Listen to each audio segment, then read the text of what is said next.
Good morning and welcome to this week's Wednesday with Forbes. We're here at the administration building with our special education director, Mindy Hawthorne, and we're going to talk about two different exciting things that have been going on and that Mindy spearheads. One of them is Special Education Boot Camp to recruit special education teachers, and our others is one of my favorite days of the whole school year, All-Star Olympics. So let's start with Special Education Boot Camp.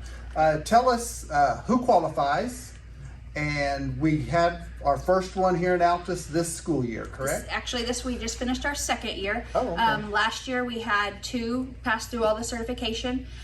This year we had 9 start with us. 8 have passed through for their certification process this year. 7 of them are currently working for us right now.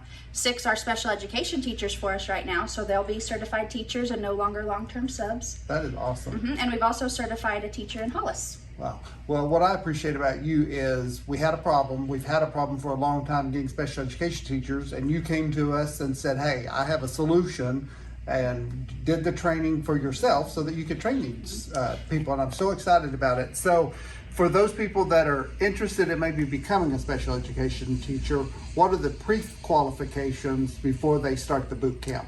So the pre-qualifications are you just need a bachelor's degree in any area. Special ed is different than your regular emergency certification. We call it a provisional certification. Okay. So after you do the boot camp, you get 1 year of provisional certification, and you have to commit to getting your master's in special education within 3 years. And so you'll get that provisional. You can re-up it for once a year for every 3 years. Okay, so let's say I've been accepted into the boot camp. Roughly how long does it take, and what are the different stages of the boot camp? Okay, so we usually start in September, and that is 120 hours of classroom work. We usually meet here at the Board of Education. This year we did it on Tuesday nights from 5 to 7 o'clock because Stephanie Robertson is our other boot camp instructor. She's out of Colorado. So we do 120 hours of classwork. It takes about 10 to 11 weeks. And then in the second semester, we start what's called your field experience, where you go and you're observing teachers, helping write IEPs, doing classwork online. That's 30 more hours. And after that, we give you a certification of completion, which we're going to do today. And then they can apply for today's graduation. Today is their graduation day. How exciting is that? And you had how many again graduate? 9. Gonna have 9 graduate. All right. And they worked hard. It is a college level class. I mean, it's hard work, but they've really put in their time and effort, and they've done a great job. What I also like about the program is once you've gone through it, you can also decide this is really what I want to do, or maybe it's not what I want to do. Absolutely. And one thing that I thought was good this year is we had a general education teacher come to the boot camp, and I mean, I don't know that she even wants to teach special ed, but she wanted to have more knowledge for herself in her classroom. So I thought that was great.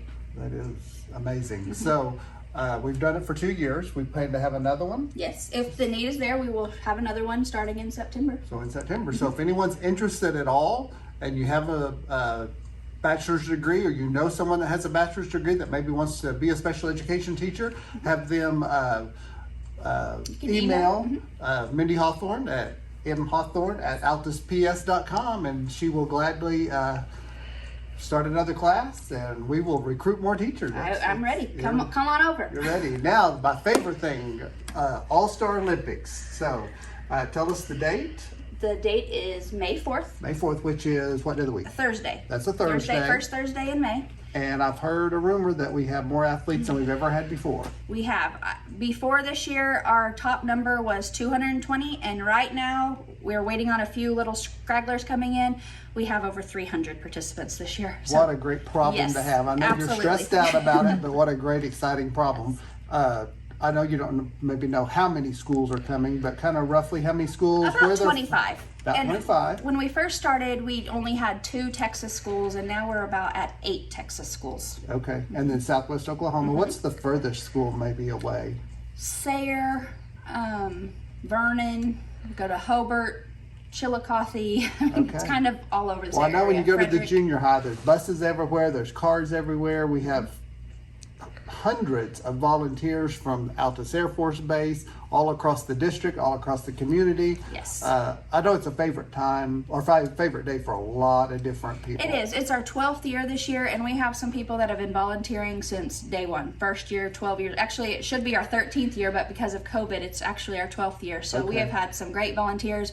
People from the base have always volunteered, the police department, JCMH Pediatrics, the technology center always sends their teacher program over. I mean, we just have a lot of really, really good volunteers. That's amazing. So if, say, somebody wants to volunteer, they can still do that by contacting you? Yes, they can email me and I can send them a form, or they can come to the Board of Education and I can give them a volunteer packet. Okay. What about somebody that maybe can't volunteer, or their health isn't good, or for whatever reason they're working? Is there anything else that you need? I mean, we can always take donations made out to All-Star Olympics. We do give grants every single year to anybody who's in need. This year, I don't want to give it away, but we are going to give a sensory room to somebody in our area, and we're also going to give away an iPad with a communication device to somebody in our area. When you say a sensory room, you mean to a school district? Yes. That Yes. participates in our All-Star Yes. Olympics. Oh, Yes. that's awesome. That's all we ask, is that you participate in our All-Star Olympics. You can be a teacher that needs something for your classroom. It can be for a specific student.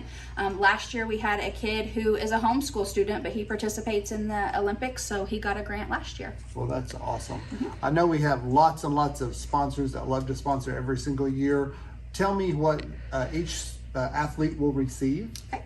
Each athlete receives a t-shirt. They get a free meal that day.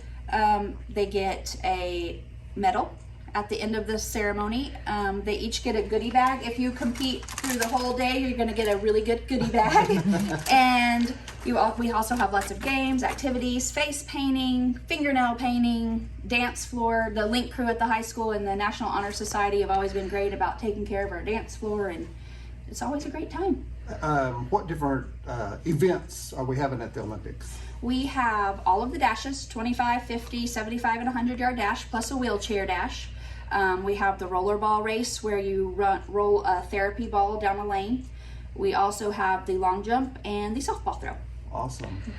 So is there a limit on how many different events each athlete can participate in? Yes, you can pick 3 of the 4 events. 3 of the 4, and then everyone receives a medal. Correct. And we have awards ceremonies where they stand up on the Yes. platforms. Yes. And Everybody gets recognized. Everybody gets a ribbon for each event they're in. You can place first, second, third, or participant, and you get your medal at the end of the day. I think it's very special. It is at the junior high. The junior high faculty, staff, students, it's a big day for them. They love to come out and sit in the stands and celebrate and encourage. Yes, Our and the athletes. junior high has always been great with us. They always take care of taking our toileting area. They take care of all that. They take care of our concession stand. They're always helpful with the trash pickup, and always helpful with bringing kids to cheering on our athletes. That's, I feel like, my favorite part, when all the kids are out there cheering really loud.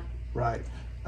Tell me, as the teams come, the kids come from all over Southwest Oklahoma. Their bus pulls up, and what happens? So when they get off the bus, we have our great Altus High School band and our cheerleaders. They come off the bus playing the fight song. The cheerleaders are dancing and cheering for them, and the kids get off. They go to the registration table. We give the teacher their packet and everything that they need, and then they go set up shop wherever. And about 8:30, we start calling out the schools in alphabetical order through our big bulldog head, or inflatable bulldog. Hopefully it's not too windy and that doesn't blow away. That's happened before. And then about 9 o'clock we start our first event, which is the 25-yard dash. Awesome. Okay. Well, it's a very exciting day. If you haven't ever had the opportunity to go and watch just for a little while, even I know you're working, but if you have a little bit of time to go watch it all, maybe before school, after school, lunchtime, whenever you might have an opportunity, it's a great time. And anyone out there that can volunteer or donate, we would love for that. We also want to encourage anyone that wants to participate in the special ed boot camp. That'd be amazing as well. What a fun time of year. I know you're swamped with testing and just pushing in towards the end. I wish you the very best of luck. And as always, may God continue to bless Altus Public Schools.